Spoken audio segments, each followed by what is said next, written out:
Welcome back to the 25 days of Whiskey Christmas. Today is December 16th, the 16th day of Whiskey Christmas.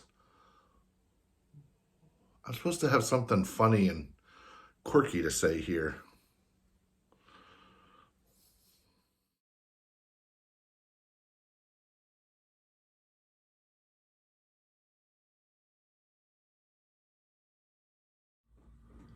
Today's bottle for day 16 of the 25 days of Whiskey Christmas is 1792 Foolproof.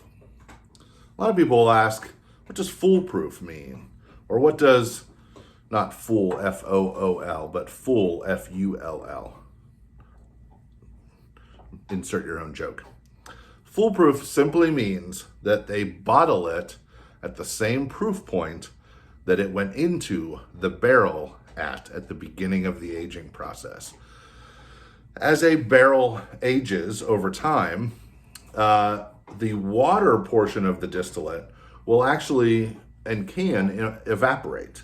And what that means is the longer something is in a barrel, the higher proof it can get. And so what foolproof means is simply, hey, we barreled this at a certain proof. We are also going to sell it at that same proof. That might mean it needs to be proofed down just a little bit, but it's kind of gimmicky, if you ask me. But people like that. They like to drink what it was intended to be at. There's no real way for that to happen, but anyway. The other side of that is cask strength, and cask strength literally is whatever it comes out of the barrel, that's what they put into the bottle. And that's usually your higher proof stuff. Another thing that you might have noticed, I have drank this. This is not a new bottle for me. One thing that I will share though, as we get into these tastings, I almost always, because of how high proof this is, I almost always add a couple drops of water. In fact, I'm not sure, except for my first pour or two of this a couple years ago, have I ever had it straight out of a glass like we're going to do today, which is called neat.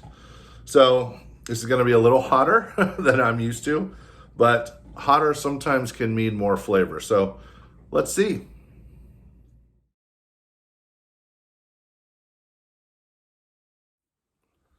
This bottle was a gift from my friend Jay in North Carolina. He's a good friend. He's also got a great red beard, much better than mine. I've given way to mostly weird grays and dark streaks and stuff. Jay's got a few tinges of gray in his as the years have gone, but he's still rocking a pretty good beard. I don't know why this was a gift, maybe a birthday or something, but whatever it was. Thanks, Jay. Let's go in for that nose.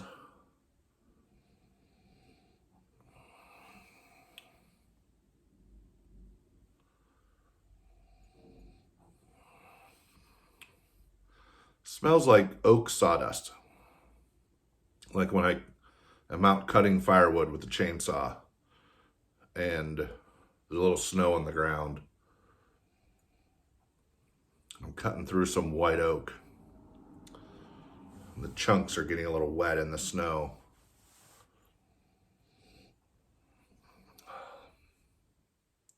Yeah. I expected there to be more to this. That's such a high proof note. Well, there's a little bit of vanilla there. That's about all I'm getting though. 125 proof. Let's go in first taste.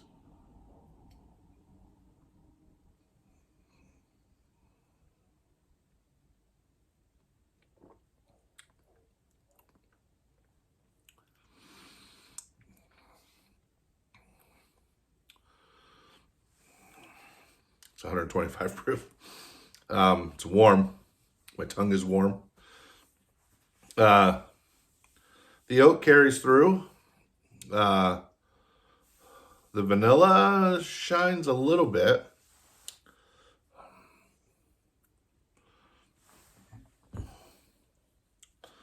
The bottle specifically says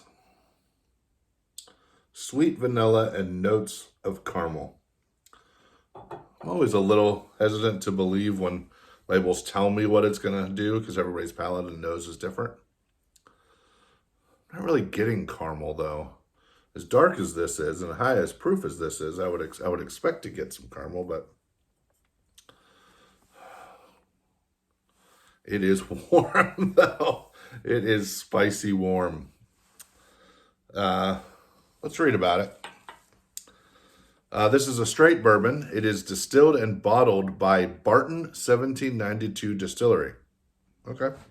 It's owned by Sazerac. I was very surprised to find out that it was a Sazerac product. I did not know that until I made these fact sheets for this. It's coming in at 125 proof. They don't have an official age statement, but their actual press release on their website says 8.5 years. They also don't disclose their mash bill, but they've released it in publications. So they don't have an official one. Let's just say that. 70% corn, 15% rye, 10% malted barley. Coming in at $48 MSRP.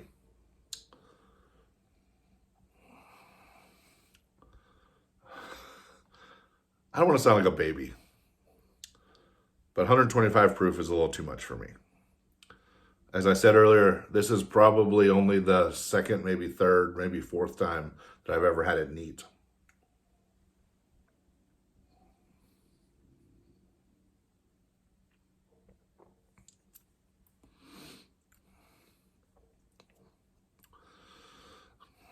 Maybe some fruits, maybe some cherry, raisin, like a dark fruit. I guess there's more. I don't think I've said this yet. This tastes smoky. This tastes like smoke from a wood fire. Kind of goes hand in hand with that oak. What's my ranking? Absolutely not a high proof. I know we had a high proof with the Knob Creek earlier this week that I said that I could have on ice. I don't think I would want this. I think most of this bottle has been secretly or maybe not so secretly drank during on Zoom calls during the pandemic. When I was the chairman of the board for the museum, I would almost always have one of these during those Zoom calls with water side by side with it. I'd probably reserve it. I don't think I'd mix it. It doesn't have enough. It doesn't have enough flavors. There's not a lot going on in this.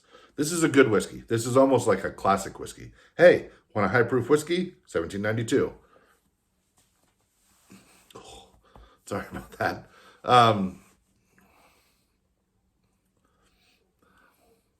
Somewhat disappointed. This is good, but I don't think this is for me. I don't think this is for me neat. Let me say that. I have enjoyed this much more with some water in it. So it probably is going to sit on my shelf. I'll probably share it with friends if they come over. I don't think I'd reserve it. It's not super fancy. I don't think I'd mix it. It might be maybe a baked goods, like a pie or a cookie or something. This might be a good one. Okay, we'll do 2 and 3. Use it in mixers, maybe recipes, and share it with friends if they ask. That's it. 1792, good whiskey, too strong for me.